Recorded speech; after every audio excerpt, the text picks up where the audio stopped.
നമസ്കാരം. നിഷേധ ചിന്തകൾ ഒഴിവാക്കിയാൽ സ്വന്തം വ്യക്തിത്വത്തെ നല്ല രീതിയിൽ രൂപപ്പെടുത്താൻ സാധിക്കും എന്നതിനെക്കുറിച്ചുള്ള ഒരു കഥയാണ് ഞാനിന്ന് പറയാൻ പോകുന്നത്. ഒരിക്കൽ ദുര്യോധനൻ ശ്രീകൃഷ്ണനെ സമീപിച്ച് ചോദിച്ചു, കൃഷ്ണ, ഈ ലോകത്തുള്ളവരെല്ലാം എന്നെ ദുഷ്ടനായിട്ടാണ് കാണുന്നത്. അതേസമയം ധർമ്മപുത്രരെ നല്ലവനായിട്ടും ഞാൻ എന്ത് തെറ്റാണ് ചെയ്തത്? ഞാൻ ധർമ്മം മാത്രമല്ലേ ചെയ്തിട്ടുള്ളൂ? ദുര്യോധന, നിന്റെ ചോദ്യത്തിന് ഞാൻ നാളെ ഉത്തരം നൽകാം. പക്ഷേ നാളെ വരുമ്പോൾ നീ എവിടെ നിന്നെങ്കിലും ഒരു നല്ല മനുഷ്യനെ കൂടി കൂട്ടിക്കൊണ്ടുവരണം. ശ്രീകൃഷ്ണൻ ഇപ്രകാരം പറഞ്ഞു. അങ്ങനെ ചെയ്യാം എന്ന് പറഞ്ഞ് ദുര്യോധനൻ പോയി. അപ്പോൾ തന്നെ കൃഷ്ണൻ ധർമ്മപുത്രരെയും വിളിച്ച് നാളെ വരുമ്പോൾ എവിടെ നിന്നെങ്കിലും ഒരു ചീത്ത മനുഷ്യനെ കൂടി കൂട്ടിക്കൊണ്ടുവരണമെന്ന് അദ്ദേഹത്തോടും പറഞ്ഞു. പിറ്റേ ദിവസം ദുര്യോധനനും ധർമ്മപുത്രരും ശ്രീകൃഷ്ണൻ്റെ മുമ്പിലെത്തി. പക്ഷേ കൂടെ ആരും ഉണ്ടായിരുന്നില്ല. ശ്രീകൃഷ്ണൻ ദുര്യോധനനോട് ചോദിച്ചു, ഇതെന്തു പറ്റി? ഒരു നല്ല മനുഷ്യനെ കൂടി കൂടെ കൂട്ടണമെന്നല്ലേ ഞാൻ താങ്കളോട് പറഞ്ഞത്? എവിടെയാ നല്ല മനുഷ്യൻ? കൃഷ്ണ, ഞാൻ എന്തു ചെയ്യാൻ? ഈ ഹസ്തിനപുരിയിലാകെ ഞാൻ ഇന്നലെ മുഴുവൻ തിരഞ്ഞു.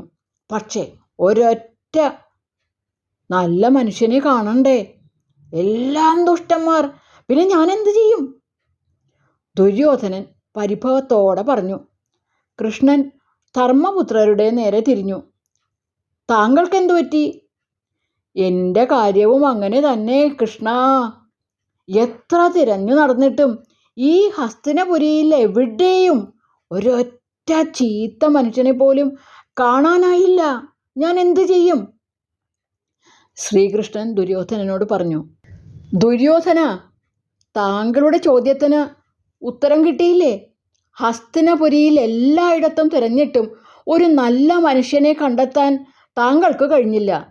കാരണം താങ്കൾ മറ്റുള്ളവരിൽ നന്മ കാണുന്നില്ല, തിന്മ മാത്രമേ കാണുന്നുള്ളൂ. അതുകൊണ്ട് എല്ലാവരും താങ്കളെ ഒരു ചീത്ത മനുഷ്യനായിട്ടാണ് ഗണിക്കുന്നത്. നേരെ മറിച്ച് ധർമ്മപുത്രരെ നോക്കൂ. അദ്ദേഹത്തിന് ഒരൊറ്റ ചീത്ത മനുഷ്യനെ ഇവിടെ എങ്ങും, ഈ രാജ്യത്തെങ്ങും കാണാനാകുന്നില്ല. കാരണം അദ്ദേഹത്തിൻ്റെ കണ്ണിൽ എല്ലാവരും നല്ലവരാണ്.